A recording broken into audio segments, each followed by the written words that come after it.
Buckle up, sports fanatics. This is the Sports Chasers Podcast, your HQ for in-depth sports talk. Join host Kevin L. Warren and crew as they dissect the hottest stories, ignite debates, and bring you closer to the action.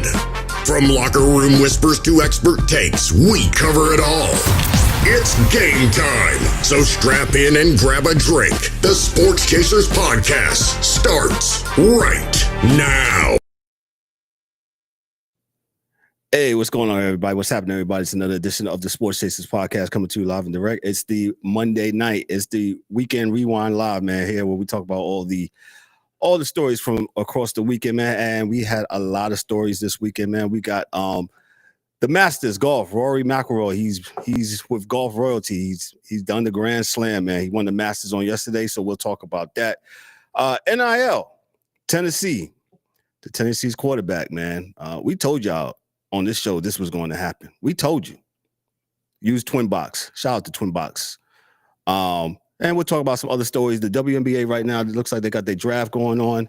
We'll mention that for a little bit. But before we go on, make sure you like, click, and subscribe to the channel. Make sure you also hit the bells for all the notifications. And on the podcast side, you know what to do. Give us that 5-star review, 5-star review. And lowers the haters, as D-Dub says, man, we want to hear from you. Let's meet the crew. D-Dubs, what's going on? How are you tonight, sir? Yo, what up? Man, it's a beautiful day here in the Carolinas, man. 80 degrees, almost 83. Yo, we doing good down here, man. What's up? Sports Chasers Podcast. How you doing? Oh, man, I'm good, man. Good, man. All is well. The DA, what's happening, sir? How are you? Up here, slumming in Mooresville. Okay, yeah, I hear you. I see you, my brother. Looking all good. Got on his red and his Expos hat. Shout out to the Montreal Expos, man. You know what it is, man. Okay. I need you to wave your flag like Tony Kornheiser. We should get your flag.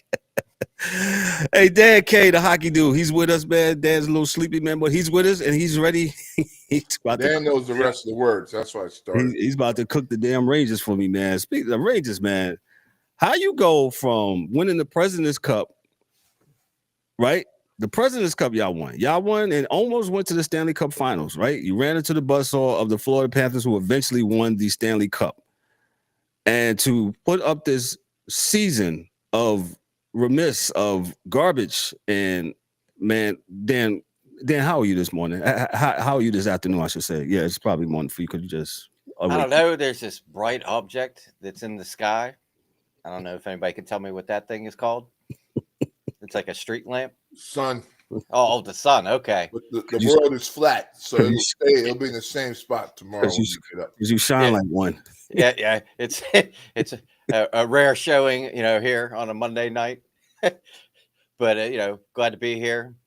I couldn't find my chef's hat, so I had to put on my Rangers hat here. So we're gonna get to cooking here in a little bit. Definitely, man. Like I said, yeah, Dan will address the Rangers situation, and hopefully Jim Dolan addresses the whole Rangers situation and start making some moves and cutting some heads off, so to speak. But before we get into that, let's start with the some happy news from yesterday, and this is from what is this from? Yahoo Sports. Yahoo Sports, as they gave me the source here. Rory McIlroy clinched the first Masters title in dramatic playoff against Justin Rose, completing the career Grand Slam despite a roller coaster final round. McIlroy's resilience led him to victory in Augusta National. This is career Grand Slam achieved. McIlroy became the sixth golfer to win all four major championships, joining legends like Tiger Woods and Jack Nicklaus. There was some final round drama. McIlroy's led fluctuated due to early bogey, I should say, and a missed 5-foot par putt on the 18th hole, leading to the playoff with Justin Rose. And then in the sudden death playoff, McIlroy ensured victory with a birdie on the first hole while Rose settled for a par. So yeah, Rose kind of settled up, and then Rory looked like he went for it. And Rory screwed the pooch in the last round, right? He had a bogey. That he did. Putt for shit, right? Oh, golly gee, I'm sorry, guys. It's only 11 minutes in. I apologize. Couldn't push for crap. But the putt he missed, he got in the I guess extra holes or whatever you guys call it. Yeah, playoff. So he redeemed himself. We used the word from this morning, resilience. But he had it in hand. He could have just been out of there early, but I guess the wife had a honey-do list, and maybe he didn't want to do it, and they figured he'd play some more golf, and but he made it in, got his green jacket. So I'm happy for the dude. I am too, man. Some notable highlights. He overcame, like you said, Dia. He overcame that double bogey on the first hole and bogeys on the 18th for the victory. And he also, this one ends the 11-year major drought that he had for since being for the 2014 PGA Championship, and he's the first European to achieve a career Grand Slam. So shout out to Roy. I was pulling for him, man. Hey, shout out to Jim Nance, man. I don't know if anybody was watching this live, man. Shout last year, right? Say it again. Is this his last year? No, he's still gonna be playing. Oh no, Jim Nance. Oh, he's no. I know what you're talking about. Yeah, he's talking about he got 8 more years to go. He said that, something like that. Under contract. For golf, it is. I think with the other stuff he's done with the NCAA, but with golf, I think he's still going to be calling the Masters for another couple of years. He said. But anyway, getting back to him, he said, if you didn't watch it, to hear, not even hear when he called the shot when McIlroy put the ball in the hole, you just saw him just cry and just just on the floor, on the grass, just crying and stuff like that. And you know how sometimes where some color analysts or some play-by-play guys, they just talk too much. He kind of let the picture. He kind of let the picture paint. Paint the picture, man. And he's the man when it comes to that, man. Dan, me and Dan's I think the only one that plays golf on here. I'll give it to Dan. Your thoughts on McIlroy getting the green jacket finally? I got to catch a little bit each day, with the adult daycare, taking over for the weekend. But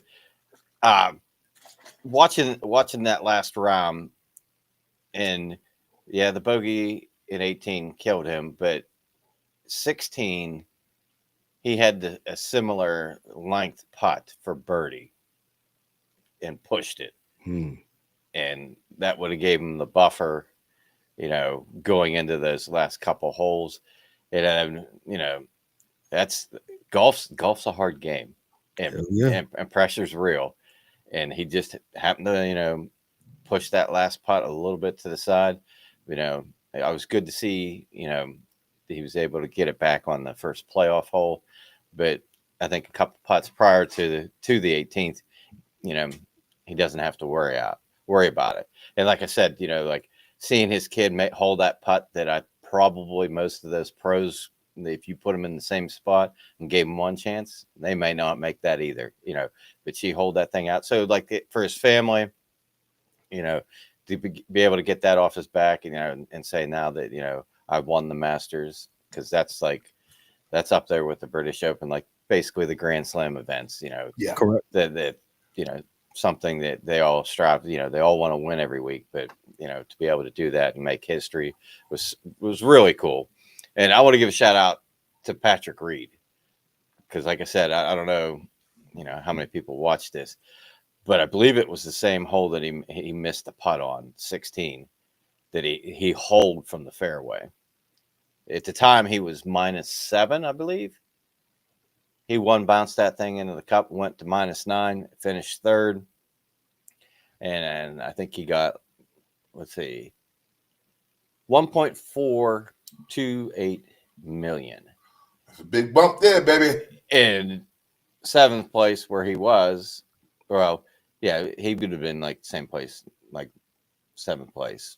He would have tied with DeChambeau, and them. It would have been 798. So hey, man, that's a good bump up and pay there for the payout. So and that was an awesome shot, and it was great because it was genuine. He hit it, and then he heard the roar, and he's looking around like, "What's going on? Is somebody else this hole out somewhere?" And he looked at me. He goes, "Did they go in?"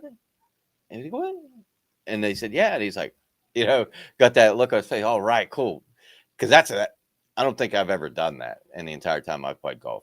Hold one from the fairway. I know I haven't. Yeah, but that was an awesome tournament. You know, Bryson played well, Sheffield played well, Justin Rose played well. You know, I think my boy Woozy, I think he finished farther back in the field there, but he had a good tournament too.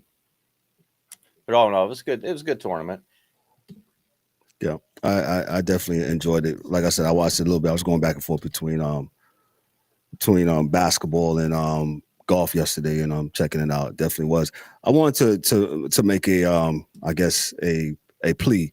Hey, anybody out there that's watching, this will be clipped up. Any golfers out there that really, really likes golf, loves golf, and wants to talk about golf, hey, if you're interested, hey, inbox us at any one of the Sports Chasers social media pages, or just email us at info@sportschaserspodcast.net. If you're really serious about golf and you want to come and talk about golf and be one of our contributors, let us know.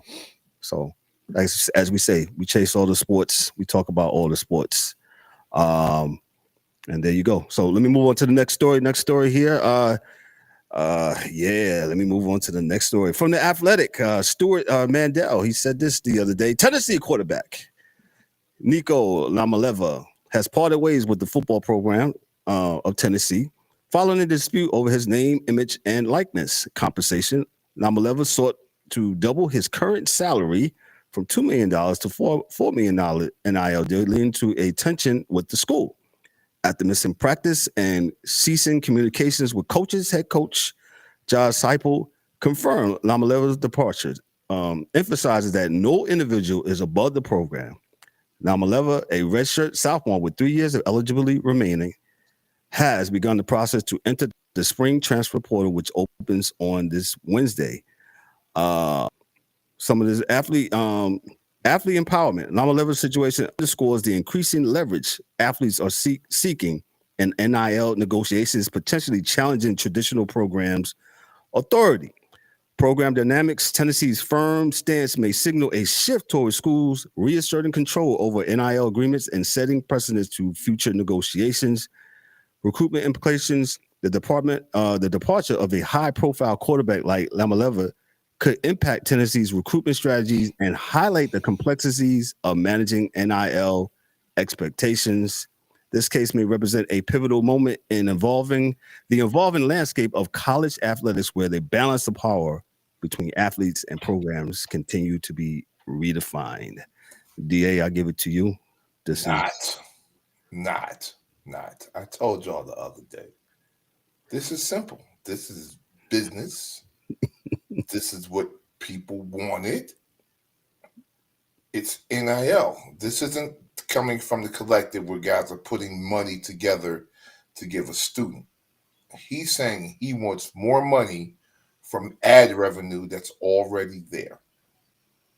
The school is saying we're not giving it. And as I told the Warren brothers yesterday, if you know football, you know that there were 5 to 6 other quarterbacks on the field at Tennessee's practice yesterday throwing footballs. They recruit over you the moment you get there. There is no such thing as a loss in college football. There is someone else there. There's someone else that can hand the ball off. Because remember, his first season there, all the heck he did was hand the ball off. He wasn't throwing the ball for 1 billion yards. So now, last year he did. So they'll have another kid to, hand the ball off. But you know what they'll do? They'll get 2 running backs instead of, the ones they have. Offensive line is still solid. Defensive line is solid. Defense itself is still pretty good. They had what I would call a good to almost bordering on great running back last year. I think he's coming back. So they'll probably pick up 1 or 2 more. And they'll just run the ball more. Heupel was a quarterback in college at Oklahoma, a good quarterback. He knows what to do. He's a quarterback whisperer. And if you're talking about the school and recruiting, no, because kids not getting no money will always take getting some money over getting no money. So they're going to have quarterbacks on the yard. It's a correcting problem. And so now you have the window opens now, and you see who he'll go to. That's all. And if they go there, he goes to another school that, I don't know how many schools are looking for quarterbacks, may end up at Florida State. God knows they need one. Yeah, all right. So this is when you're playing the business game, you have to look at all sides of it and all contingencies of it. So I don't think it's a problem. Oh, these are kids. No, it ain't the kids. It's the NCAA's problem. Yeah, it's kids. They don't understand business. Oh, they understand. They understand exactly. That's why he asked for more money. He had a good season, man. He could ask for more, right? Because his contract was up. He said, and what you always say, I don't have to give you more. They don't have to give you, and they didn't. So he left. Yeah. Now, if someone else is going to give him the money, that's fine. Fine. It's part of the game, right? I heard how this all came out. It was he was snooping around Oregon with Dan Lannon, and Dan Lannon said, "Oh no." Dan Lannon said, until Dan doesn't have a quarterback, and then it's well, you can't say that, man. You can't. Yeah, no, I can't say that because if they don't have a quarterback, he's going to get one. Oh well, okay. And there's nothing wrong with that. That's part of the game, right? That's his game. It's part and they got Phil Knight, dog. Like he ain't got no checkbook stopping him. He got Phil Knight. Yeah. They can pay you whatever they want. But listen, it's their deal. If they want to do it, they'll do it. If they don't, then they don't. I think this is a bunch of do about nothing, man. You know what I'm saying? They've opened up this NIL stuff, and people are using it. They're using it for their own advantage. Yeah. Do I necessarily like it like this? That's my opinion. No, it's kind of it's everything is all over the place. But it is what it is, and this is what we're doing. So he requested. He put a request in, a bid in. The bid was denied. Wow. Well, there's more to that than just him putting the bid in. Go ahead. Okay. Give me the skinny. Because from what I was reading and seeing, like it started out that he saw Carson Beck, I think it is, that wasn't for Georgia to Florida. He's getting $4 million, so now he wants $5 million. Oh, he's better than Carson. So yeah, I understand. But at the same time, with the name, image, and likeness, it's not just free money. Yes. There's obligations that come with that. And from what I was reading and seeing was that he started ghosting his, meet and greets. And sounds like you're not honoring the contract. Pretty much like, hey, this is free money. I'm not going to do this shit. Excuse me. But that's kind of, that's what I'm saying. Like, do you believe everything you see and read? No. But, it brings into question, more across the board that, okay, so they're getting this NIL, but how much of those commitments are being met? Whether it's him, anybody else in the country. Yeah, I did it. You know what I'm saying? So, like, hate to say it, but it's not college anymore. It's not amateur anymore. It's a business now. So if you want, I don't know how you, like, part of this, they need to tie down with a contract. If you're getting NIL, 100%, you want to take it year by year and you sign a 1-year contract. How long we've been saying this though? And if not, you want to ride and play your, college career out wherever you're at, and you sign that 3-year with an option for 4, it is what it is. There's no coming back and renegotiating, no asking for more. You got what you got. And if you don't, then you're under contract and they can, cut the deal, but you can't go anywhere else because you signed that deal. And didn't live up to it. Now that, the old booster money, where you say, hey, son, I don't know if you've read this book, but you got to read this book, and it's got some green in the middle of it. Throw the shit in the trash. You know what I'm saying? Like, kids don't read, man. You're missing the point of the cash in the book. I know. That's what I'm just saying. You missing the point. Yeah. I got you. Yeah. That's, they're going to carry that book to the dorm room. And that's it. Give it to the nerd. And it's going to sit on the bookshelf. And when he moves out, it's still going to be on that bookshelf. Right. Yeah, but but that's I what I'm think saying. you're Like, right, man. how you govern that portion of it. But obviously, if you're getting paid for meet and greets and signings and all this other stuff, then there just needs to be a contract, and you get what you get, and you sign up for what you sign up for. If you want this, because I think the biggest crock of this NIL, and I'm not against players getting money, but I'm over this. That doesn't matter what sport it is, whether it's basketball, football, or whatever.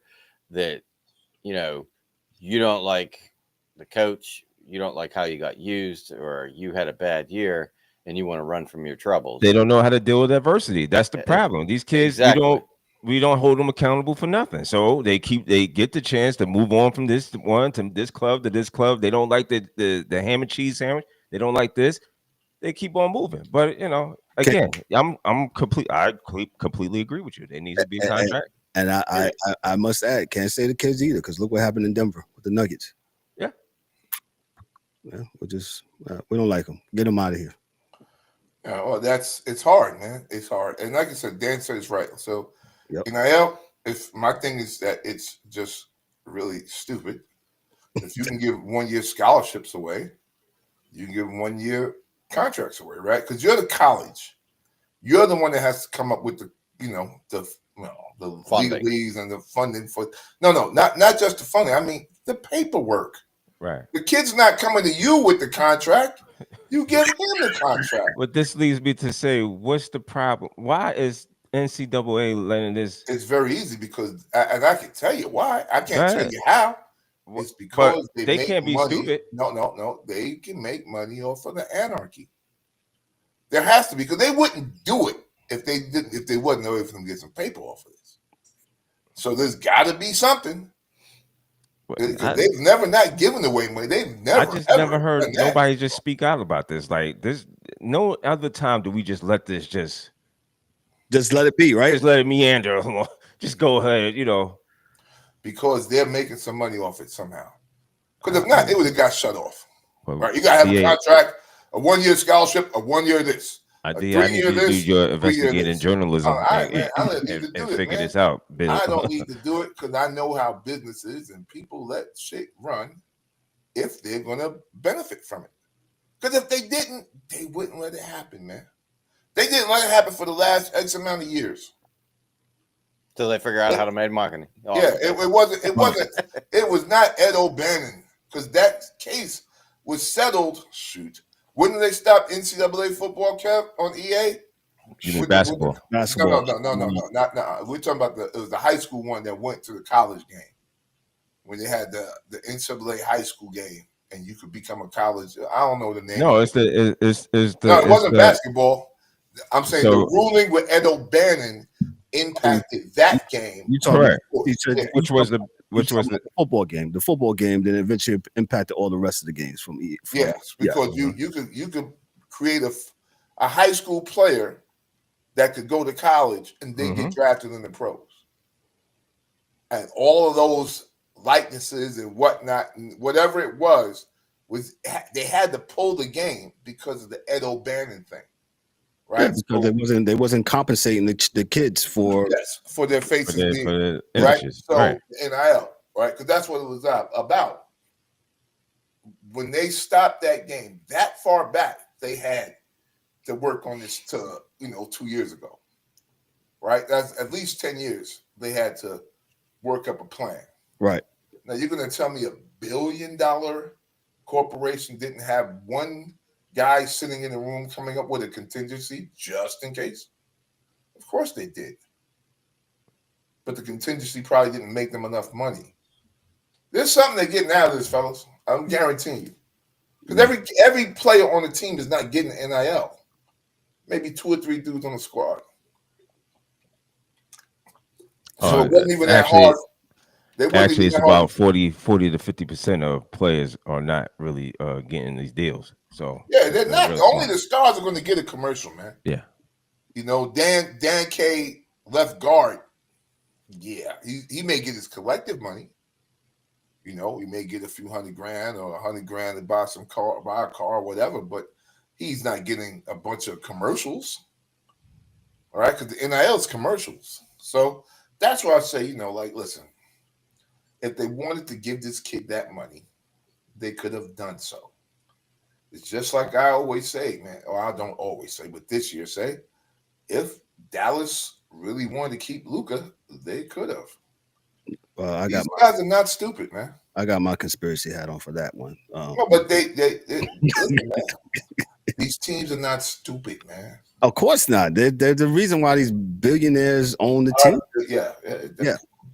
It's not that hard, guys. I'm not sure what it is, but it's not my job to know exactly why they are doing it. But I'm sure there's some money being made at the NCAA behind this NIL. There's something coming out of it because, it's not enough money for them to really be wilding out about. Right. In my opinion.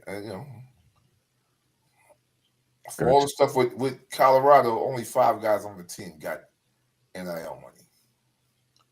2 Sanders, I think maybe a Horn, and Travis. Well, I mean, that's what the expectation is, right? I mean, that's how it is in all sports. The superstars, they get the money. Everybody else comes thereafter. So that's why I'm like, I don't know. It's not that crazy to me. Gotcha. Let me move on to the next story here, and this is a sad story, and this is from LSU. Kyron Lacey, 24-year-old former LSU wide receiver and 2025 NFL draft prospect, was found dead in Houston on April 12, 2025. This past weekend, his death occurred just days before his scheduled grand jury hearing related to a fatal car crash back in December. Lacey faced charges of negligent homicide, felony hit and run, and reckless operations of a vehicle stemming from a December 17, 2024 accident in Louisiana that resulted in the death of a 78-year-old gentleman. And it was a pending grand jury, was set to review evidence in the case for April 14, 2025. Lacey had a standout 2024 season at LSU, recording 58 receptions for 866 yards and 9 touchdowns. Over his college career, he amassed 162 receptions, 2,360 yards, and 26 touchdowns. LSU statements, they made a statement. They expressed condolences, stating, "We're saddened to learn the tragic passing of former LSU football student athlete Kyron Lacey." And that's all I got from that. And that's from Yahoo Sports, from Wayne Sterling. D-Dub, real quick on this story before I move on to the next one. This is very sad, man. Very sad. Very sad.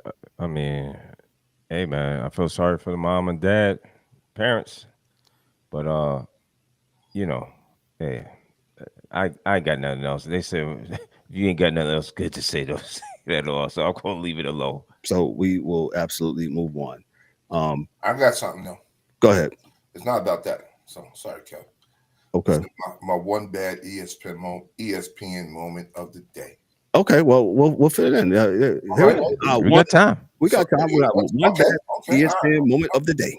So this morning, and I don't think this is so. It's bad, but she wasn't supposed to. So my boy, I know. I had to say it because this is wild. So Mikal Bridges, I think yesterday was the last game of the season. Right? Yes. So right. he checked into a game for 6 seconds. Yep. So he wouldn't lose his record of 82 games. 82 games started or playing in 82 games, right? And this is what shocked me. Michael Greenberg. And I don't know why he chose the place to plant his flag at. But he said, Michael Jeffrey Jordan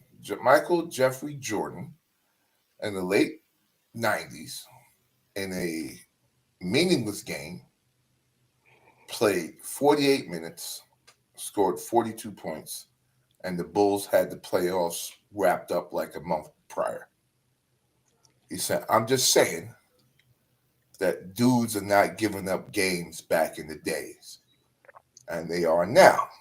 Right, so I don't know the young lady's name. You know her name, Daryl, the sister. I don't want to say her name wrong because I hate to do that. She played in the WNBA. Shanae Obumake. She said, "Well, that's just the way it is these days, Greenie." And stopped, dropped the mic. That's not a reason to do things, young folks. Just in case you hear that, that's not a reason to do things. You do things because they're right or they're wrong, not because that's just the way it is nowadays. Click. Just so you know. Can I say something? Can I say something? Because now you're gonna trigger me. That was Mike Bloomberg's job to say something, to challenge her. No. He just no. Oh, so you saying that she just let her ride with that? That was it. She got in the car and was out. I think like she jumped in the car, bounce. Okay. I said, what the hell? Oh yeah, she said, look, it's just that way nowadays. It's just how we do. It's acceptable now. But see, that's the larger point, right? It starts small like that, and then it turns into don't expect anything. Again, we with a budget of under $1,000 right here, we absolutely challenge one another on here. If somebody say something crazy, I'll be like, nah, I don't agree. Yeah, I think that would have been the problem here. But just telling you know, that's my one outstanding ESPN moment of the day. Okay, we might need a segment on that. Yeah. Let me move on to the next story, man. Man, that's crazy, man. That's crazy. Okay. It's on TV right now. On the eve of 2025, the WNBA draft, UConn star Paige Bueckers has reportedly signed a groundbreaking 3-year contract with Unrivaled, a burgeoning 3-on-3 women's basketball league. The deal is notable for its financial terms, as Bueckers' first-year salary with Unrivaled is expected to surpass the total earnings of a standard 4-year WNBA rookie contract. While she remains the projected number 1 overall pick in the NBA draft, Bueckers' commitment to Unrivaled highlights a significant shift in professional opportunities for female basketball players. Bueckers' first-year salary with Unrivaled exceeds the entire 4-year WNBA rookie scale contract, which would pay approximately $78,831 in the first year. Dual commitments. Despite signing with Unrivaled, Bueckers is still expected to be the number 1 pick in the WNBA draft today as it's going on. Bueckers has previously signed a name, image, and likeness deal with Unrivaled during her collegiate career, granted her equity in the league. League growth and Unrivaled has quickly established itself as a player-first league, offering higher salaries and enhanced support, contrasted with ongoing limitations within the WNBA. So the Unrivaled's not with the NBA. They're competing against the WNBA. I couldn't tell you. I'm not sure. I don't know how that's working out. I know Unrivaled happens before the season, before the WNBA season. Right. It's in the off season. It's in the off season, and they have investors. They have private investors, like they have former NBA players, former WNBA players, I believe. That's sponsors and stuff. D-Dub actually brought this to my attention. D, tell them how they make their money on how they make the money on Rival. Well, it's like it's cost cutting, man. You know, they don't have 13 teams; it's 6 teams. They play all of the games down in Miami, Fort Lauderdale area, so they don't have to jet set travel. You understand what I'm saying? So that's how they are able to. That's because that's what I was digging into. It's like, how is this Unrivaled able to do this, and the WNBA is still having problems? Because they cut out all the stuff that they can't do, right? Right. Sounds like a household budget to me. Yeah, right. What does DA told you? If you're going to Publix and you only got $10, you can't. It looks like it's going to be a Cube State night and not a New York ribeye. That's not rib high. Yeah, ribeye. Yeah, you know we talk budget on this show, so I told, and when he told me that this afternoon, I said, well, damn, that makes sense. They cut all the other stuff off where they're not ready to, and then maybe they can expand to this being in cities. Hey, Paige Bueckers has been selected to the Dallas Wings. No way. Interesting. the worst secret. I mean, it could have been what's the girl's name? Sarah Andrews or Kayla Andrews, whoever her name is. But go ahead. Yeah. The announcement strategically coincides with the WNBA draft, drawing attention to the evolving landscape of women's profession. As we just stated, the WNBA draft is on right now. Bueckers' decision brings significant visibility to Unrivaled, potentially attracting fans and sponsors of the league. The move reflects a growing trend of athletes leveraging their brand and marketability to secure more favorable terms and opportunities. So shout out to Paige. Yeah, it's a good business model. They put it together. I'm not mad at it. If they're making money, go get it. Okay, so let's can we go a little bit deeper? Okay, because that's what we do on this show. Go ahead, D. Why are we? All right, so you got competition. I don't know if they're competition. I'm not gonna say competition, right? I'll look it up for you. Yeah, but then we have a WNBA team that can't pay for their gym. Mm-hmm. That's a fact. So what the hell is going on here? Like, and I'll tell you what my problem with it is, ladies. I'm sorry, I'm not gonna curse, of course, but how can you not pay for the gym if you're not really paying for the gym? The NBA is paying for the gym, so they gave you the money for the gym, but you can't pay for the gym. D, let me just answer the question. It's just saying the Unrivaled League is not directly competing with the WNBA, but rather serves as a complementary domestic opportunity for WNBA players in the offseason. That's fine. Good. Yeah, there's your answer. Okay, but back to my Chicago. What do they call Dan? Sky. The Sky. The Sky is playing outside under the sky. They practicing outside in the park under the sky because they can't afford to pay for their practice facilities. Why is that a thing? Like, I'm just trying to figure out, when we're talking about a professional league, why is this an issue? You know, I'm not sure as to why that's happening, and especially when you've gotten money. You're getting money from the NBA. You've been subsidized, 30 years now by the NBA? Mm-hmm. So what? You're pretty much saying, what's the problem? Yeah, I'm not on the board of directors. I would love to be a fan. I'm more of a fan, I'd say. But my question is, like, has there been anything, Dan, as a bigger fan than me, that they've even talked about as far as like their business plan or model going forward? Because they got a lot of stars coming in the next 4 or 5 years. Yes, you said that. Mm-hmm. So, well, I had sent this story via the internet to, I believe, Kevin and Daryl. And my thing is we're expanding the league by one team this year, I think 2 next year, and possibly 1 after that. Go ahead. Well, they have gyms. That's like, yeah. But no, my point is, how are we expanding when teams don't have facilities? Ta-da! That was kind of my point. It is like you need to, and that, you know, maybe that's some of the reason why, you know, some of these players in free agency chose to go to different areas or different teams. You know, Phoenix has nice facilities. I believe Vegas has nice facilities. Indiana is going to have that whole new complex that they put up like 6 months ago that they were going to build or in the process of building.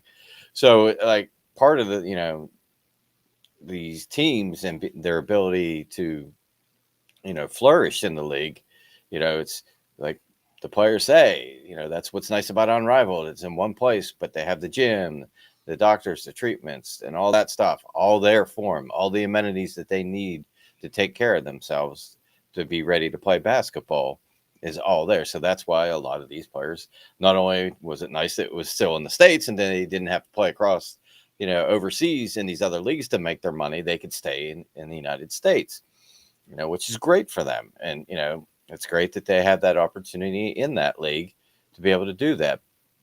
But that's like, that was my whole point when I sent that thing out, was like, I don't get this. How will we bring in multiple new teams into this league when we got teams, you know, it's like, let's say there's, you know, 12 teams in Major League Baseball, right? Mm-hmm. And the Pirates are number 12 doing what they're doing right now. Well, and are you going to expand expand if that like Tampa Bay doesn't have a place to play because of the hurricane? Are you going to expand the league when they can't even have a place to play, or are you going to try to fix that to, be able to strengthen your league so that they have the facilities for the, players to play in? I don't know. It just doesn't make sense to me. Like, yeah, I mean, I get it. They're on the rise. They got the momentum and everything else. And from what I don't know, this has to do with the NBA paying for it, because I like from the sounds of it, the Sky couldn't come up with the money or investors to cover to get the loan. Yeah, so I don't. They may pump money into the team for salaries and being a front office staff and stuff like that. But as far as facilities go, I mean, that might be a thing that they say, look, that's the money you're getting. Use it however you're going to use it. That's what I'm thinking. And if you want facilities, then you got to figure a way to do it. But it still flows uphill to somebody. So I got you. And I agree with you, Dan. I wish Ryan was here, but then again, I don't. Love you, Ryan.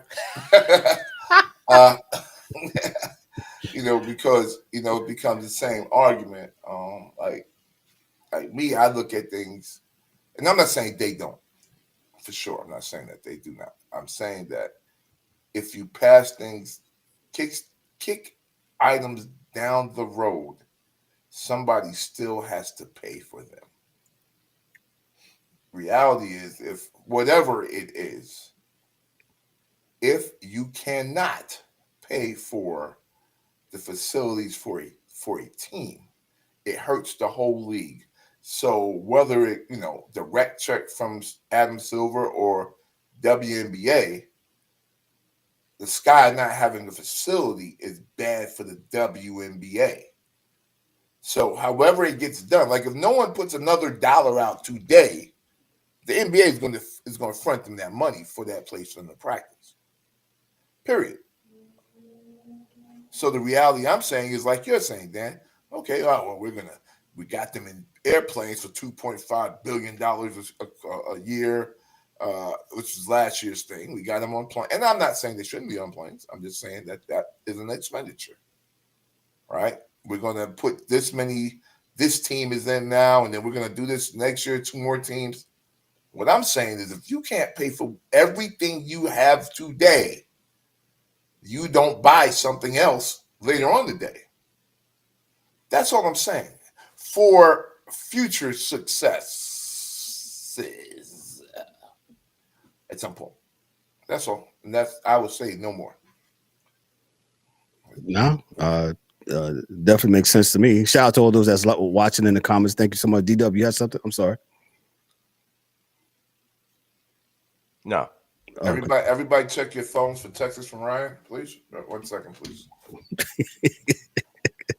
Ms. Harden, good evening to you too. Thank you so much for chiming in. Appreciate you. We're good. We're good. Okay. Yeah, I don't see anything either. All right. He's gonna be coming in the building any second now. Yeah, I'm on my way. Guys, you guys are wrong. What time is it? Did we just start that? I'm stuck in traffic. I'm watching the WNBA on my phone. Shout out to Ryan. I'm in my car with Paige Bueckers right now going to the draft. Yo, let me move on, man. Yo, it's crazy, man. From CBS Sports, getting into baseball real quick. During the game, and this is from Matt Snod, he says, during the game between the LA Angels and the Houston Astros, a notable incident occurred when involving Angel star Mike Trout reached over the right field wall, and Astros fan Jared Whalen simultaneously reached for the ball, inadvertently pulling it out of the Trout's glove. I don't know how you inadvertently do that. Initially, no interference was called, and the play was ruled a foul ball. However, upon review, the decision was overturned, and the out was granted to the Angels. Post-game, Trout met with Whalen and his son. Trout acknowledged the fans' immediate remorse and emphasized the importance of understanding such situations, especially where children are involved. He appreciated the fans' apology and noted that the incident didn't significantly impact the game's outcome. Fan interference. The incident underscores the complexities of fan interference rules at MLB parks. Trout exemplifies his professionalism and empathy, fostering positive player-fan relationship. And the incident brings attention to fan safety and the need for awareness during these live plays. Now, I'm not saying or advocating that the kid should have been thrown out. Him and the dash should have been thrown out like how they did my man with Mookie Betts with the Yankees in the World Series game, man. But wow, I guess when it's kids involved, they want to tread lightly. MLB did tread lightly, and they made it into a feel good story where Kevin, long as those Houston fans didn't find something else to do with the garbage cans. It's just hit Mike Trout in the head with a garbage can while he's trying to catch a foul ball. And look, man, I'm all good with it, man. Oh, okay. We say that now, but what about the bettors and the parlay guys? Well, they hit him in the head with they're gonna hit the kid in the head with the trash can. At least we know who they are. All right, it's a garbage can. We'll see it. We'll know. And so that's pretty much it for baseball. Go ahead. No, I was just gonna say Bartman's going to baseball games again. There he is. They let him back in. Yeah. What was his name? Steve Bartman. Steve Bartman. Yes, Steve Bartman, man. The Dominique Malagona from France went second to Seattle. Okay. Yeah, they show her on the big screen here. She dunking the ball. No, she's doing like some Akeem stuff. She's on the. Oh yeah, she's giving to one of these. Get it out of the paint. She's out there shooting from 3-point land too. There you go. Let's go. So, real quick, what was it? The main event here with what I want to say here, the UFC 314. The main event, Volkanovsky defeated Lopez via unanimous decision to reclaim the vacant UFC featherweight championship. So that was on Saturday. Volkanovsky showcased aggressive striking early, including heavy right and left hands, leg kicks, and a significant takedown in the first round. Lopez managed a knockdown late in the second round, providing a momentary momentum shift. In the fourth round, Lopez landed an uppercut affecting Volkanovski's right eye, but Volkanovsky recovered to finish strong. So Volkanovsky becomes a two-time UFC championship. The victory makes a comeback after 2 consecutive knockout losses. He sustained both figures earned. Wow, I'm just looking at this. Both earned $50K fight of the night bonuses. Yeah, y'all boys need to step on over to the boxing run. I was saying that on Saturday night. I was like, what? These guys, you must love MMA. They got to get $50K plus something else, right? A car? If they won the purse. What'd you say, Dan? I'm sorry. If they won, they get paid for the fight. Yeah. But they get the bonus if they get like the fight of the night. Oh, okay. Okay. Yes. The performance of the night bonus. Yes. Yeah, that's a bonus. Yeah. But this is why Dana. Yeah, Dana. No, I'm not mad at Dana. Dana don't pay people, man. That's why you got 8 or 9 different, mixed martial arts promotions out there because Dana don't pay dudes, man. That's a fact. I mean, to do this business, to be in that business, and $50K. Yeah, you can miss me on that one, man. Dana don't pay dudes, man. So yeah, but while you say that, Kev, I was watching Jerron Bruce Ennis smash Stanosis. He ultimately unified the WBA, IBF, and what's that, Ring Magazine titles. So welterweight champ.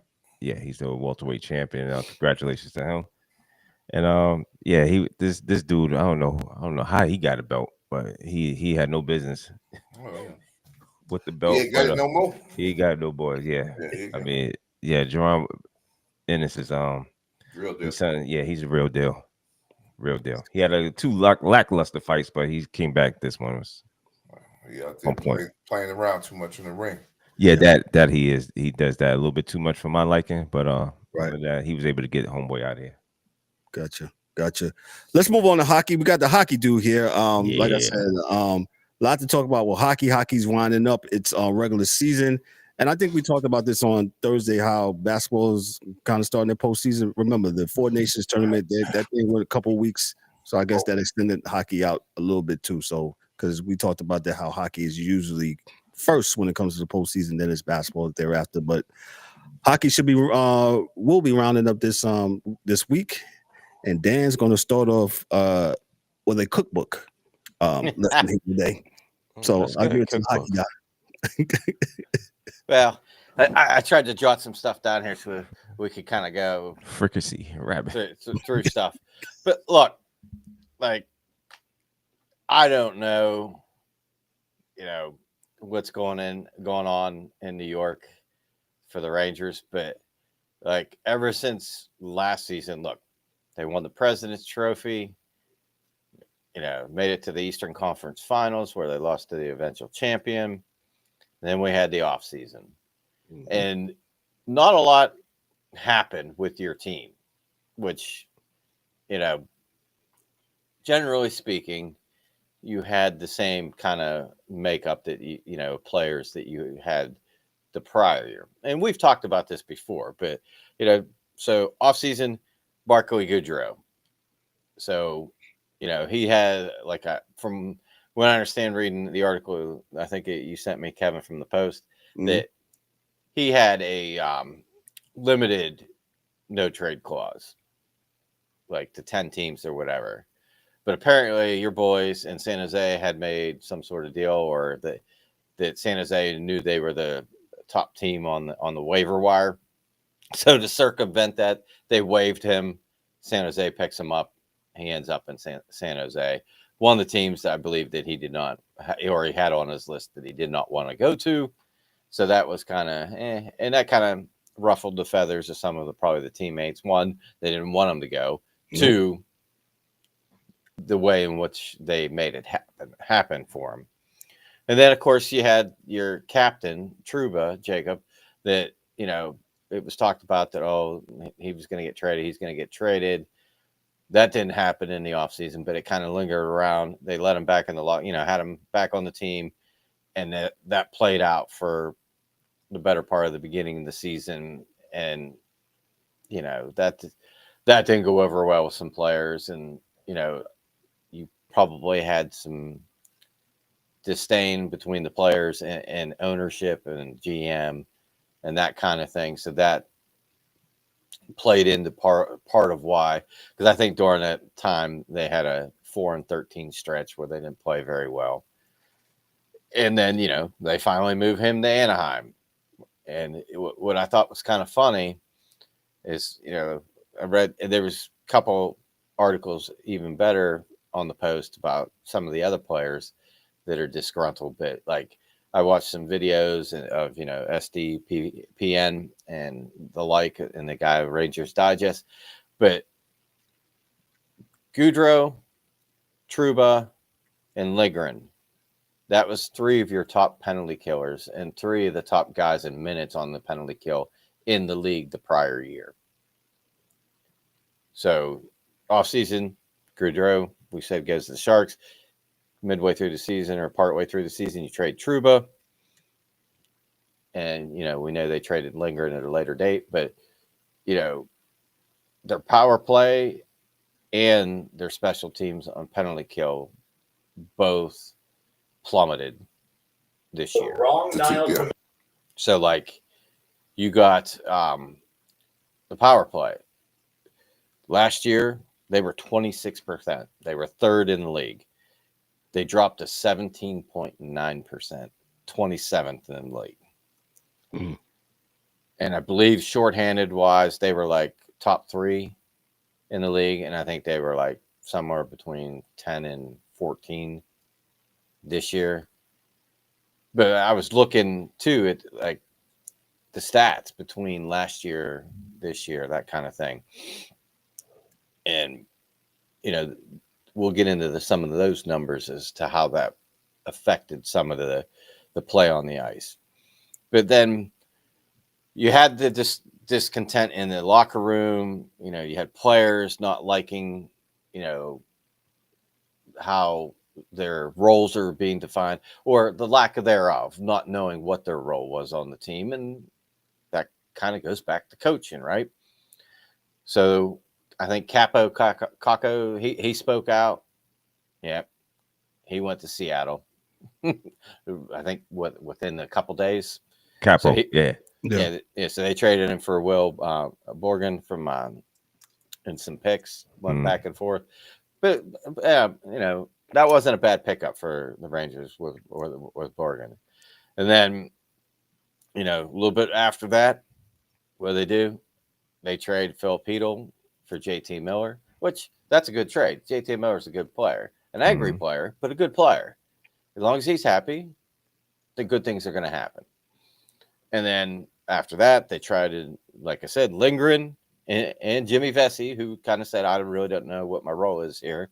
And boom, he gone. And then they traded them for Calvin DeHaan. This was like at the trade deadline.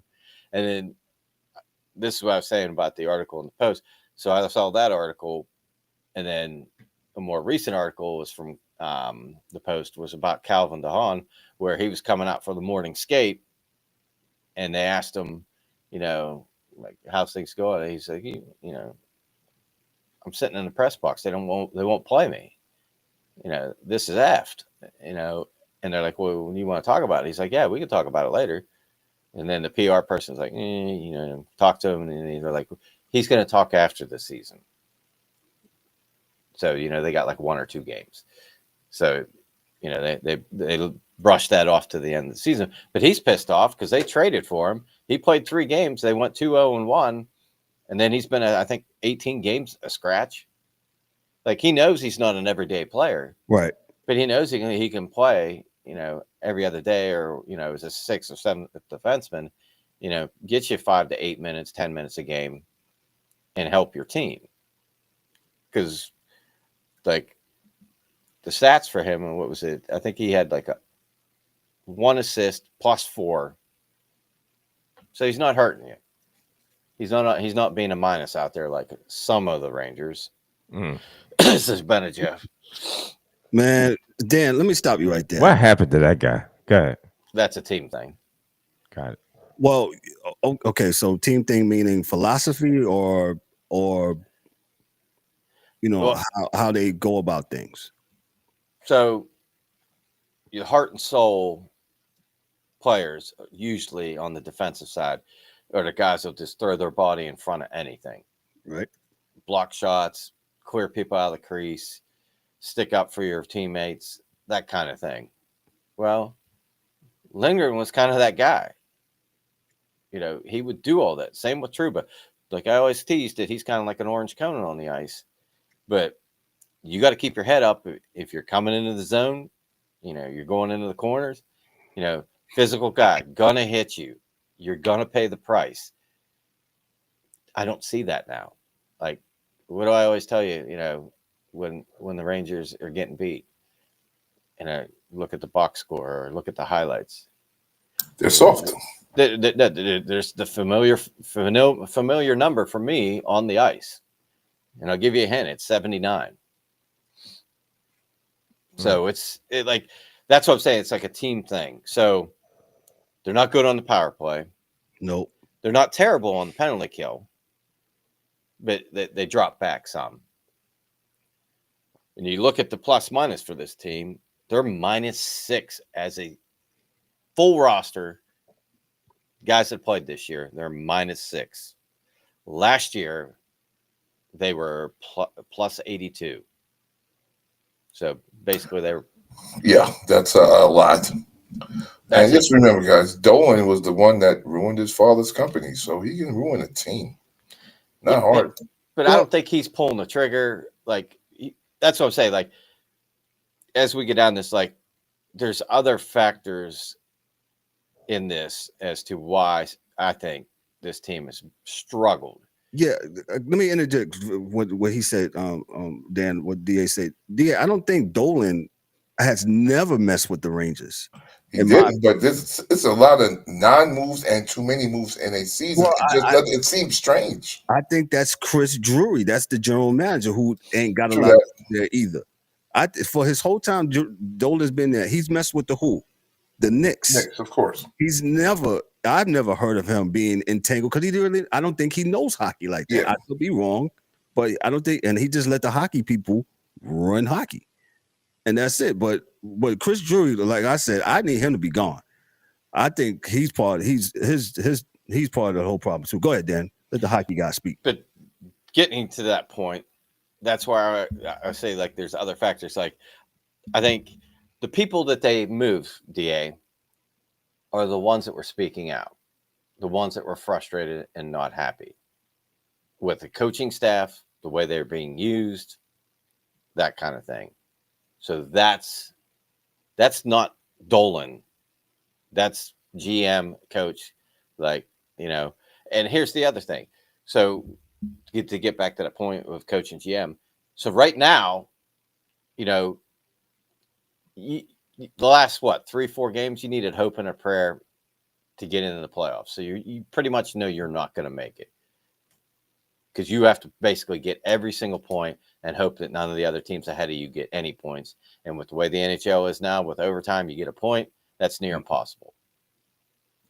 So why is Chris Kreider playing in a game that doesn't matter when you got players, young players that you can get into the lineup, get them a little bit of experience, figure out what they got and what kind of player are the skills, how they adapt into the speed of the game, how they play with their line mates, just get them a little experience so that when, next year, if they bring them up, they know what to expect. They know what's going on the ice. Is Tom Thibodeau on his coaching sideline? but you got Lavalette. He's one of those, Oh, they must be friends. Go ahead. But I had the same beef with Sullivan with the Penguins. Like, Jeff Carter, loved him when he first got there, but he got older, slower, and the game passed him by. No, Dan, they call me the minute police, and I shouldn't be saying this. So. Yeah, but that's what I'm saying. Like me, I'm like, okay, love them, but yeah, let's see some of these kids that are lighting it up in Wilkes-Barre. Let's put them in. Why have we still got this guy in the lineup? And I get it, but that's kind of the thing. And like the other thing here is, like I was talking, Kreider, he hasn't had a great season. And, to your point, DA, about people moves or non-moves, well, I think he has a back problem. And if he was on the trade block, if somebody was willing to take him, but I don't think they can move him because he wasn't 100%. So, and like last season, Kreider, 39 goals, 36 assists, 75 points, and he played all 82. He had 18 power play goals. This year, he's got 21 goals, 5 assists for 26 points. That's a 50-point swing, 18-goal difference. So when you're talking about, winning games, he's down 18 goals. His production's down. He only played 66 games, but that's because of the injury. And like I said, if he's not at 100% and you're not going to really use him like that or the minute wise, let one of these younger kids get ice time. Let them get 6 to 8 minutes on the fourth line, whatever it is. But I think, you got the discontent and players not happy, players in and out from, speaking out, and then Kreider's not doing well. Zibanejad, he had a rough year. He was minus 25, easily the worst on the team. And I think part of that goes back. So, like, if you're on the power play and the other team scores a shorthanded goal, you go minus. Or if you're 5-on-5, 4-on-4, 3-on-3, the other team scores, you get a minus. They are not good at even or power play, like, because I pointed out, like, a lot of times during the season, like, you look at the box score and, Panarin, Fox, Miller, Zibanejad, they were all going negative in a lot of these games. But for the most part, if you look, no one's really terrible, like, besides Zibanejad. You got Lafreniere's minus 14, and everybody else is in single digits. but collectively during the season, you know, that adds up when you're not playing well, you know, at even strength. And then you shipped out your defense, you know, Lindgren, Truba, and, you know, you brought in Borgen. Was it Saucy from Seattle? Mm-hmm. And I think like their defense isn't as hard to play against, and maybe not as good as it was with those guys in the lineup before they moved them.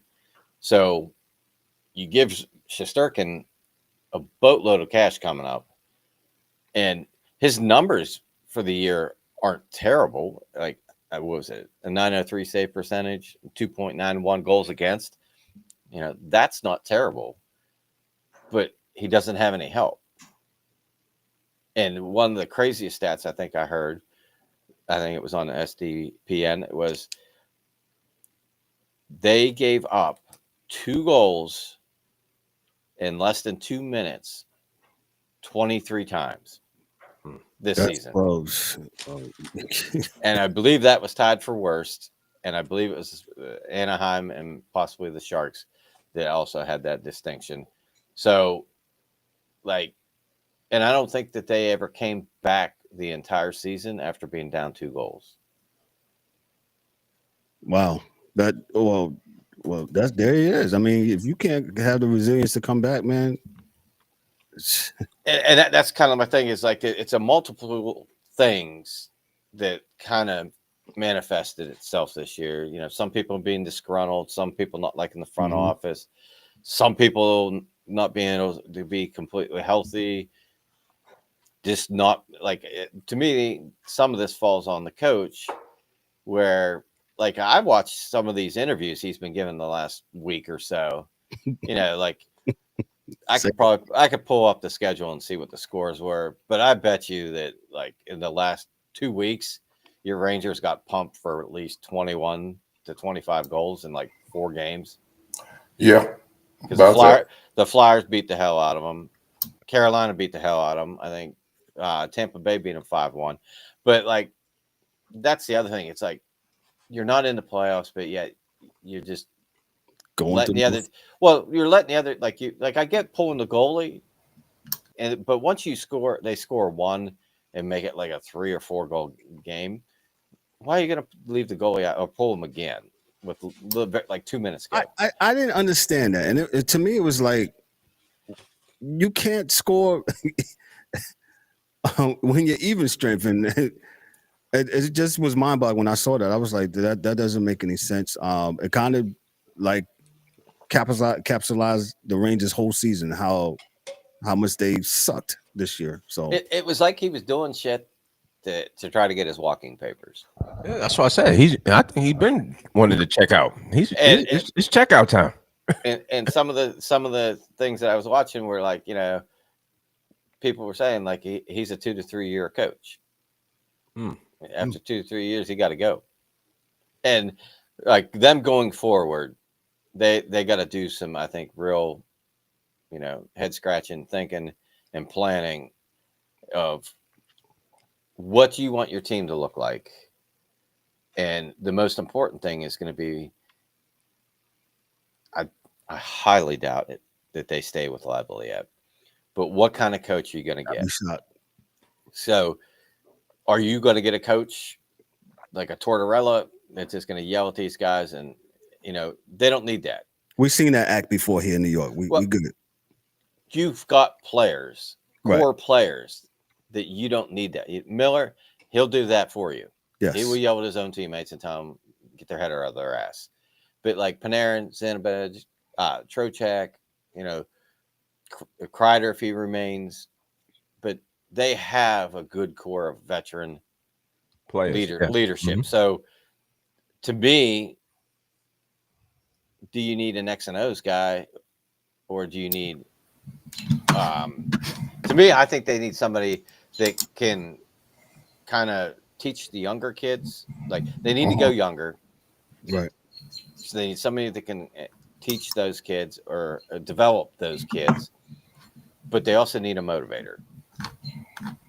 You know what I mean? They got to get somebody that can get structure, play a system, know what the system is that they're going to play. Because that seems what part of the problem was, is players didn't know what the hell they were doing because they didn't know what role they were in. So once they figured that out, you know, hopefully, you know, whatever coach they decide to go with, you know, do they go with a college coach? Do they bring in somebody that's been around like a Bruce Bordeaux? I can't say his name. Bordeaux. Okay. Yeah, the old Capitals coach and Wild coach. You know, someone that's more lighthearted and motivator. You know, that. And the other thing is do you keep your GM? Because I think that one's kind of on the fence for me. It is, you know, is he going to stay? Is management going to want him to stay? I want him gone. Is he like? That's the thing. There's fans like you that are like, man, get him out of here. But, fans like you. I want Chris Drury gone. Well, no, but there's probably a whole lot of fan base that is saying that, and then you got other ones like, hey, give him another year. But it's like, all right, so now you hire this coach, and then you fire him next year because whatever happens, and bring in a new GM. Well, that's not the new GM. That's not their coach. Yeah. So just like football, you know, when you fire the coach, you know, sometimes the GM goes with them. I agree with you, Dan. If they're going to do it, they need to make a clean sweep and just start over. If that's what they're going to do. Yeah, they like new GM, new coach, get a philosophy, stick to it, right, and develop some of this young talent, and then, you know, really, they need something like motivator to get these guys. You know, when bad stuff happens, you can't let it snowball. You can't give up those multiple goals in a short period of time. You got to be able to, you know, come back the next shift, get a strong, you know, shift, keep the puck in the other team's end, and kind of slow that momentum. So, because that's the kind of thing it seems with them. They give up one, and then boom, they give up another, and it just snowballs, and then they're playing catch up. Which from that stat you just read, they never caught up, and it didn't matter. So whether they was down by sorry, but I was gonna say when they played Carolina the other night, I want to say that it was like, what was it, 3-0, like in a blink of an eye. Let me see, what day did you play them? Was it Saturday? Yeah. Shout out to Mike Bristol. Mike. Chiming in. My apologies. No, you're fine. When they played Carolina, what are you talking about? Yeah, so they went down 2-0 in the first period. Yeah, that snowballed out of control. And then they came out in the second period, and it was 4-0. So it was 4-0 before you guys got on the board. And you scored with 17 seconds left in the period. And then you come out in the third, Stahl scores first. Now you're down 5-1. And by the way, Shesterkin's your goalie at this point. You know, he was, you know, say he gave up 5 on 26 shots. Yeah. And look, like I said, anytime that I checked the puck score, Panarin -3, Trocheck -3, JT Miller -3. Somehow Zibanejad -4. You know, that's what I'm saying. Like, you got Adam Fox, Keandre Miller, which he wasn't a minus in this game. Good for him. Braden Schneider, Will Borgen, is it Vonkanen, and Carson Saucy. That's your D. And you had Trouba, Lindgren. I don't know. I think some of the moves they made kind of backfired on them. I think, like you said, they're soft on defense. When you talk about the young players, Alexis Lafreniere, what do you think?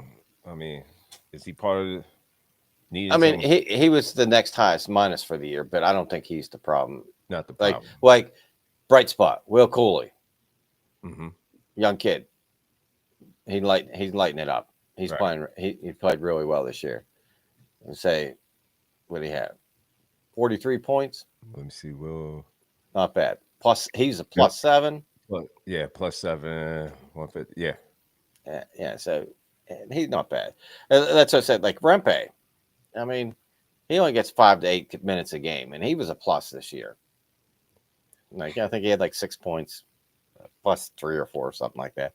But I just think like that's you got to, because that's what the Penguins are going through right now. They got all these fossils that have played together for 20 years, but then they can't get anybody to play play the third and fourth line. Like our third and fourth line is basically a fourth line, all of them together. But it's like you got some of these young. That's what good teams do. You have the top 6 that are really good. You have a guy or two that's a veteran on the third line, and they sprinkle in a young guy, or sprinkle a young guy in the second line, or even on the first line. But you get some of these young kids that are very talented that you drafted, and get them on a top line, so where they can thrive, especially if you got a playmaker, somebody that likes to pass the puck. And I think Panarin's kind of like that, where he's very good at finding his teammates. And you got to develop those young kids because, with a salary cap, you can only spend so much money. Right. And like I always say, shout out to the Leafs. If you want to pay, 4 forwards, 10 to 15 million out of your salary cap, your defense is, the other positions are going to struggle because you're not going to be able to afford top, or not even top quality, but very good defensemen. So you'll have, 10 guys on your team that are very good, but they can't play the entire game. And I just think like things snowballed for the Rangers, and the helm, the top brass didn't get it under control and get the ship righted. It's a player's thing, but they can only, if they're doing things wrong, the coach needs to be able to show the tape, fix the problem, and if that becomes a habit and they can't fix the problem, then sometimes the press box is the best way to watch the game and figure out what you're doing wrong, or change the thought process to get back on the ice. Gotcha. We keep losing Ryan there. Anything else before we go to basketball, Dan? No, we got like we were saying on Thursday, everybody's got like a game or two left. I think each division, playoff wise, I think there's only one team in each division and it has a hope in hell of making the playoffs. Like Calgary is 2 points behind St. Louis, but they got 2 games. St. Louis only got 1, so there's the opportunity for them to get in. And then in the East, Montreal has 88 points. Columbus has 85. They both got 2 games left. If Montreal gets a point whatsoever, Columbus is done. So pretty much that's set. It'll be, who gets what wild card team each division. Right. Looking forward to the playoffs. It should be a good one this year because we're going to have some few new teams in there. Yep. When we start the playoffs, that's next week or next Monday, I believe. Next Monday. All right. The NHL Stanley Cup playoffs beginning. That's all you got, Dan? Yeah. Well, we got 896 the other night. Yes, he did. We got 2 games to get 900. We'll see if it happens. It usually happens. He's Dan K. He's the hockey dude, man. Thank you so much, Dan. We appreciate you. Ryan, can you hear us just in time for the NBA stuff? I was ready if you kept on falling off here, but the NBA, man, the WNBA draft is going on. As you can see, the tick is on at the bottom. Go ahead, Ryan. Nah, I'm here, man. I'm kind of remote, so I don't know how long I'll be on there with you guys. Yeah, go ahead. But can you guys hear me? Yeah, we can hear you loud and clear. Yep. Oh, okay, yeah. So WNBA draft is on right now. I'm glad you guys have the ticker on because I don't know really what's going on. So I'm kind of like I'm away from a computer, so just but I wanted to come on in and you need to come in and you about to go on out. We're gonna have to get Ryan an extension wherever he at right now, man. Shout out to Ryan, man. I love him. Shout out to Ryan, but Elon, can we get that Starlink? Yeah, but real quick, man, I want still the WNBA is going on. That's great. Kev, I have one thing. This was to address Isaiah Thomas, man. Ridiculous. I mean, I understand from what he's saying, but then I'm like, dude, it was like 5 hours before the game. I understand, the professionalism. I get it because sometimes I scream about it. But I think you barking up the wrong tree. I think it starts earlier than before we got here. You know what I'm saying? It's way before we got here. That might have been his pet peeve. I don't know what triggered him on that night. Just on that night, out of anything this guy's done, and he ride for the king. Yeah, for the shirt is what took you over. All right, man. Clutch check, non-receival of clutch check. Yeah, that's what got him. No non-receival clutch checks. Yeah, it must have been because Mom, she's watching. Thank you, Mom. Appreciate. I couldn't believe that this was the thing that was was it for him that no shirt. How dare he? He checked on his bank account. Said, "Yeah, I know these motherfuckers." What? Oh, what? Non-payment. Where's my money at? Yo, I'm like, hold on. And Isaiah, man, for real, coming from you, you probably about the last person that I want to hear from you talking about about what it looked like, how you're the wrong person. The message coming from the wrong person. What it looked like, brother, is a zero, brother. That's what I see. I see 2004. Yeah. Come on. You know what I'm saying? Hey, Kev, don't worry about that girl back there, brother. That ain't got nothing to do with you, young boy. Okay. We talking about last week there, player. Yeah, I looked up in my account and it said 0 and 0. Not a hero, brother. Yeah. Hey, I just, Isaiah, well respected, but fam, chill. That wasn't definitely you gonna make me like this guy. That's how crazy we ain't gonna do that now. We ain't gonna have too much of that, brother. It'd be the Warren versus Warren war. Yeah. Let me move on. Ryan, like I said, we'll just have to loop him on Thursday when he's at a stable place. He's having some internet issues, man. Let me just go on to the NBA real quick and the Warriors and the Clippers yesterday, the final day of the 2024 regular season, brought the shift the Western Conference standing. The Clippers secured the number 5 seed and victory over the Golden State Warriors, 124-119. The Warriors will now have to play in the play-in tournament. Ryan said to us today in the chat, he says the Warriors are 0-3 when it comes to these playing games. So I guess this is not where they want to be. Hey, Draymond Green, man, you underneath the basket, man. You got to make that shot, bro. Just saying. Just saying. You just got to. That's Draymond missing. Yeah, that was. I was like, wow. Yeah, how did he miss that, man? But yeah, that was really. He was wide open, right underneath the basket. Working out with A. Reese. Oh, sorry. It happens to all of us. Hey, what Ryan said? He said, "What? They 0-3. What he said? They 0-3 against what? What he say?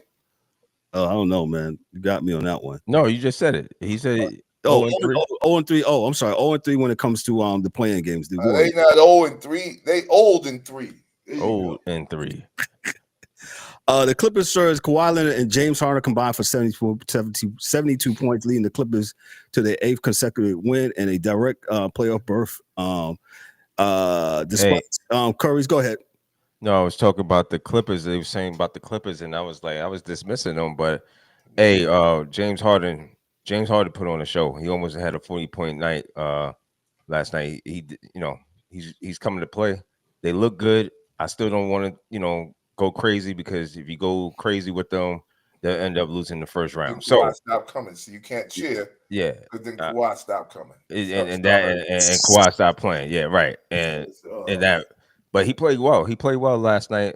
He looks good though. He looks different. He looks fresh. But I mean, of course, you look fresh because he's been held out. Games. Yeah, he played 8 not 82 games. He had 8 games.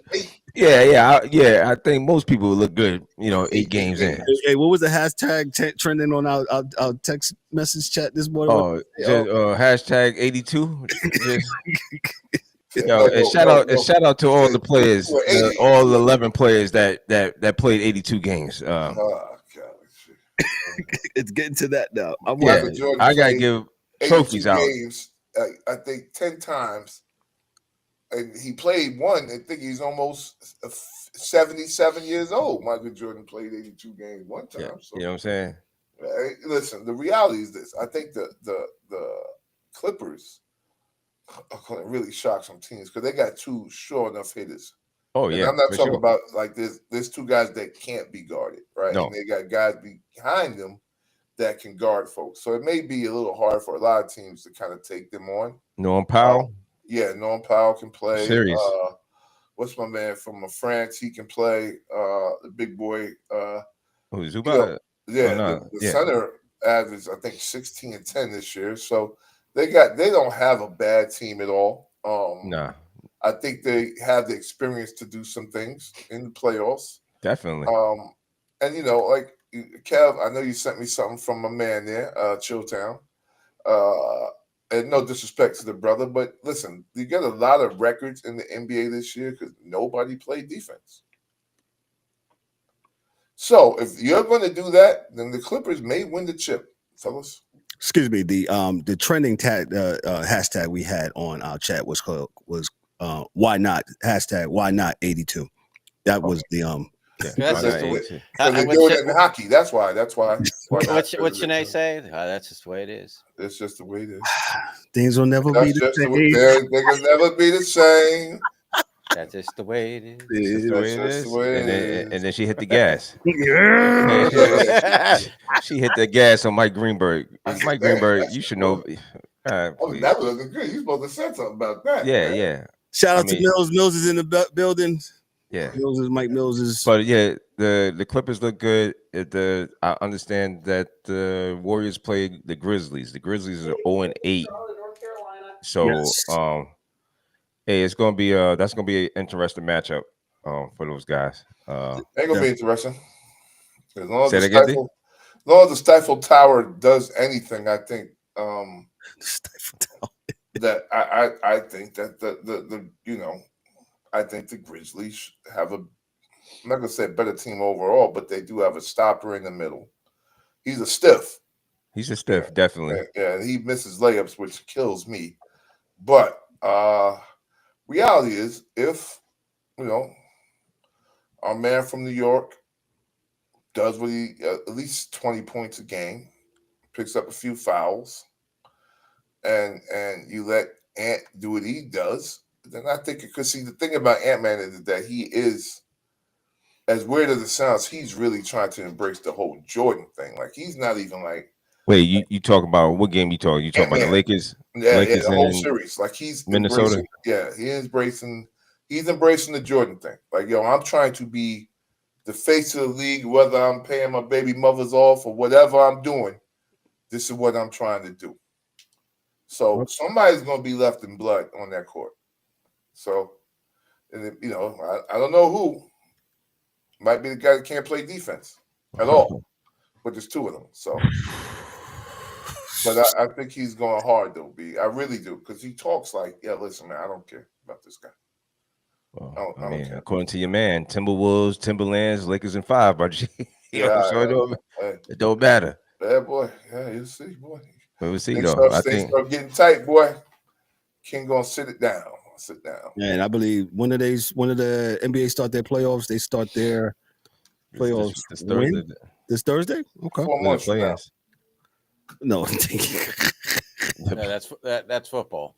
Oh, that one now wasn't shoot. They start and then they still there. You're like, golly. Tuesday they play. Okay. Or wasn't into that's this is probably regular season. No. Last game's probably Wednesday, right? Or are they done? I believe they're done. Yes, yeah. This weekend it was done. Because this says Tuesday, 7:30. Atlanta's got Orlando. Memphis got Golden State at 10. And then Wednesday, Miami, Chicago. And late game, Dallas, Sacramento. I think Dallas, Sacramento was just there, right? Was it? I don't know. Well, maybe not. It's Wednesday. Yeah. Well, Hey, just in, Chicago picks, is it Sivka? The Slovenian. Aja Sivka. Yeah. 6'4". Boy, they collected trees over there in Chicago. 6'4". Reese, 6'4", and then Cordoza at 6'7". Yeah. They're gonna be hard to play down low. Maybe not. But that girl could shoot. I was watching some of the highlights as she was walking up to the stage, making threes, driving the hole. Yeah. And let's go. Let's close out for the night before we get in trouble, guys. Yeah. Why? Because you just saw. No. I'm just triggered you. No. Okay. Yes, I was triggered. Okay. Well, don't be triggered no more. Listen, we're gonna end. Listen, make sure you check us out on Thursday night. We'll be back here Thursday night. Going over some of the same sports stories and sports scores and things of that nature, man. So make sure you holler at us, get in the comments, tell somebody about the show. Hey, me and DA, we interviewed my main man, Cam. Man. Hey, it should be coming out on Friday, man. Look for that episode, man. Dude's a boxer. He has a Netflix special called Counterpunch. Check it out. We had the privilege, me and DA had the privilege of interviewing this young man. And man, it was dope. He dropped some nuggets, man, for all those trying to achieve business and stuff like that. Make sure you check it out, man. Make sure you check it out. And the art of reinventing yourself, man. You should always be trying to reinvent yourself, man. But listen, we're going to get on out of here.